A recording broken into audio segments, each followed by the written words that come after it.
શું તમે યુટ્યુબ હજી ચાલુ જ કર્યું છે અને 0 સબસ્ક્રાઈબર છે અને તમને ડાઉટ છે કે શું હું સક્સેસ થઈશ કે નહીં? બિલકુલ થઈ શકો, પણ જો તમે પ્રોપરલી એક સ્ટ્રેટેજી સાથે આગળ વધો અને એક પ્લાન સાથે આગળ વધો. આજના વિડીયોમાં તમને એ જ સ્ટ્રેટેજી અને એ જ પ્લાન આપવાનો છું. તમે 0 થી ઘણા બધા સબસ્ક્રાઈબર અચીવ કરી શકો છો. ફ્રેન્ડ્સ, યુટ્યુબની અંદર છે ને સૌથી અગત્યની વસ્તુ નીચ છે.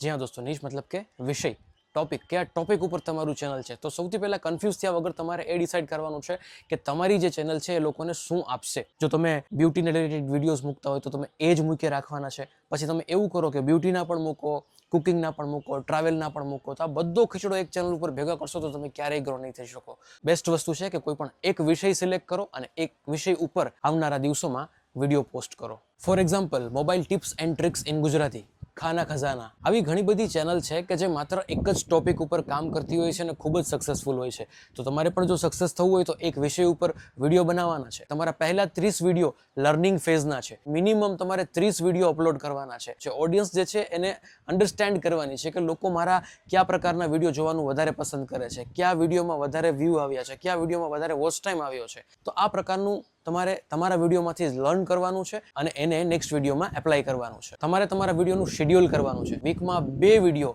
સેમ દિવસ ઉપર અને સેમ ટાઈમ ઉપર આવવા જોઈએ. ફોર એક્ઝામ્પલ, તમે મંગળવારે અને શુક્રવારે મૂકવા માંગતો હોય તો મંગળવારે 1 વાગે તમારો વિડીયો આવી જ જવો જોઈએ, શુક્રવારે 1 વાગે તમારો વિડીયો આવી જ જવો જોઈએ.